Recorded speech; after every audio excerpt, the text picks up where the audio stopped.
Before this video starts, I need to make a few things abundantly clear. This video is not meant to be a Taylor Swift hate train video. I'm not trying to hate on Taylor or her fan base as a whole. I'm simply trying to engage in constructive music discourse. I don't want it to seem like I'm doing this just because I don't like Taylor. This is simply just stuff I've seen about the album that I feel like I need to talk about. So it'd be awesome if I didn't look in my DMs and see my address, you know? Let's keep it civil, okay? Mainstream pop seems to be in a weird place right now. Most of the new music we've been seeing has felt very recycled, very similar, while also feeling very shallow. And that's not to say one of mainstream pop's hallmarks is being super introspective and having amazing lyricism, but I think you know what I mean. But in the wake of this dull period, its poster girl came back from the ashes and decided it's time to release another album. Taylor Swift, arguably the biggest artist in the world right now. It's not like I need to give her an introduction. But this highly decorated artist came out and released an album to add to her multi-awarded discography, and it was interesting. While we're seeing pretty normal Taylor Swift discourse online, we're seeing something pretty interesting with the release of this album. Things like artificial intelligence, censorship, and some very interesting writing. And again, with Taylor arguably being the biggest artist in the entire world and a handful of these issues having real societal impacts right now, except maybe the writing, but that's kind of up to you. I decided to do what I do best.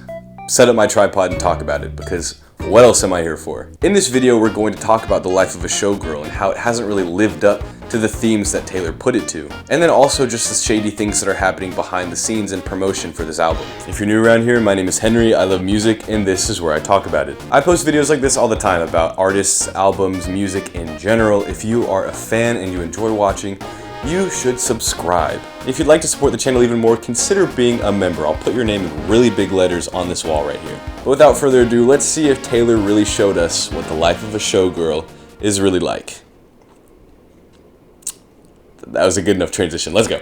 As I usually do, it's important to set context for the album's release and just Taylor in general as it pertains to the life of a showgirl. As Taylor was still basking in the success of Tortured Poets Department and the Eras Tour, which was the highest grossing tour of any musician ever. In April of this year, it was revealed in a deleted post that Eric Arvinder, a Swedish producer, was helping Taylor produce her next album. As we would later learn that in between the European dates for some of her shows, she would go record some of the album with Eric. Now, this was a very interesting decision in the community because it meant that she was not having Jack Antonoff produce this album, which he had done with a handful of her previous albums. And it wasn't until October 13th, on an episode of the Kelsey Brothers podcast, that Taylor revealed her next album. The announcement was met with some interesting remarks, specifically pertaining to the album cover, which again, I'm not gonna get into.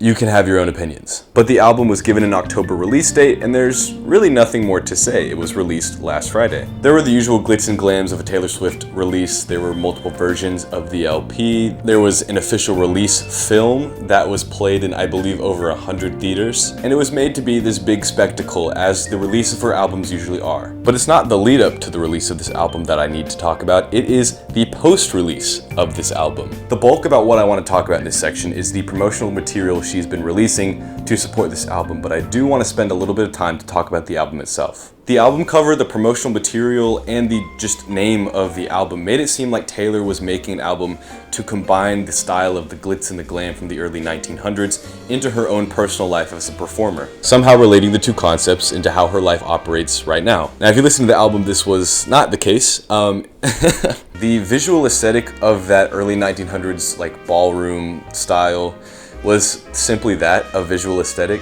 It doesn't seem to have made that much of an influence on the sound of the album at all. At least in my opinion, it didn't really have an effect on the actual sound of the album, and it definitely didn't have an effect on the writing of the album. So let's talk about that a little bit. Okay, listen. I know you have your hate paragraph typed up, and I know you are currently finding my IP address as we speak. So, like I said, I'm not gonna hate on Taylor. I am simply going to read back some of these lyrics to you. Does that sound okay?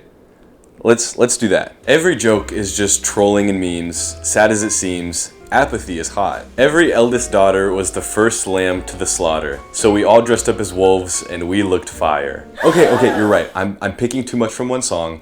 I'll choose a different one.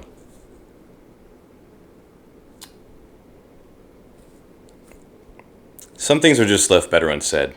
I think. I'm sorry, to be honest, this writing is not something I would like find uncommon for a Taylor Swift album. Her lyrics are usually very like witty and millennial-esque. It's not really for me, but I'm not gonna say it's something I'm upset at per se. But I do want to talk about one particular song on this album, Actually Romantic.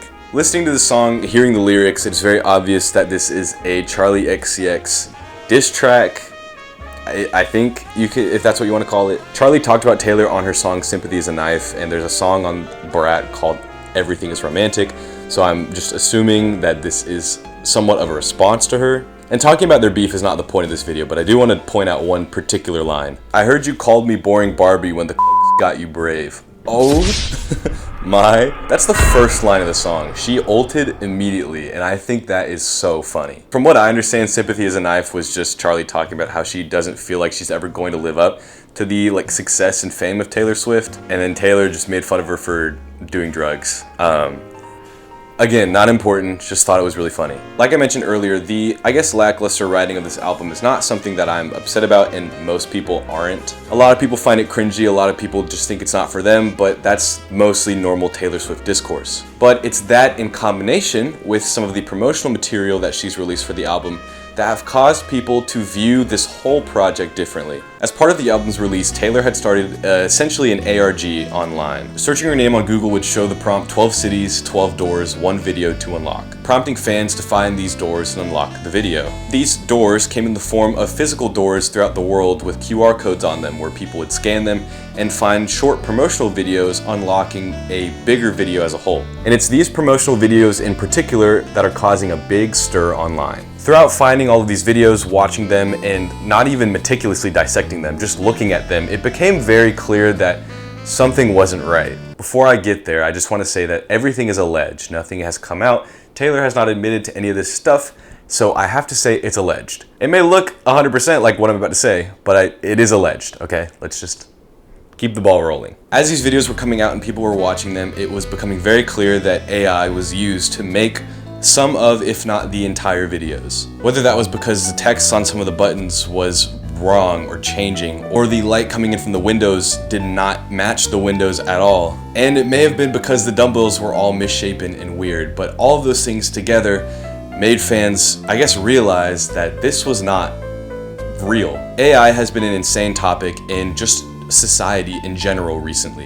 OpenAI has just publicly released the most impressive video generation model we've ever seen. Their new plant is going to consume more energy than New York City and San Diego combined. And it's become a big problem in music as well, which is a topic I have covered ad nauseum. So it became a huge disappointment when people saw that the biggest artist in the world, a billionaire, was using AI to promote her new album. Taylor has a lot of money, as I mentioned earlier, and it would be no problem for her to pay an actual artist to make these videos. And the big counter argument I've seen to this is that they're CGI, but there's just so many inconsistencies that CGI would not produce. And even if the person that was making these were very lazy and it somehow made it past how many people she was running this by, it's just too much to ignore. Again, I've talked a lot about how AI is ruining creative spaces, whether that be art or music or anything like that, and how disheartening it is when people in these creative spaces use AI because of how counterintuitive it is to their entire lives. I've talked about Ye and Cardi using AI before, but Erykah Badu is another artist I'd like to mention. She's become pretty obsessed with AI, whether that be her tour visuals,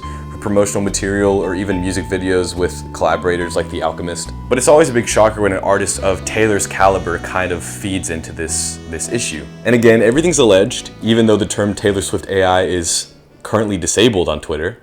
It's all alleged.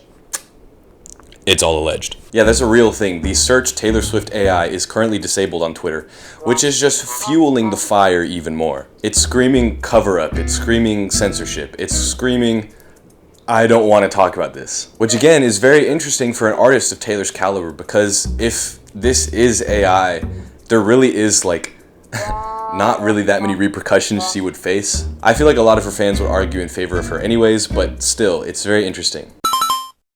Hello, it's Henry from the future. I apologize for the bit of a different setup switch and the mess. I forgot to talk about this while I was filming the initial video. The physical releases for Taylor's albums are always some sort of a touchy subject just because of the sheer amount of variants that she releases for them. But usually those variants are released over time. Maybe it's a week, 2 weeks, a month after the album's release, you know, sort of to keep sales going strong, as the album is maybe sort of on the decline. But for the life of a Showgirl, just 2 days after the album released, we already had 28 different variants across vinyl and CD. 28.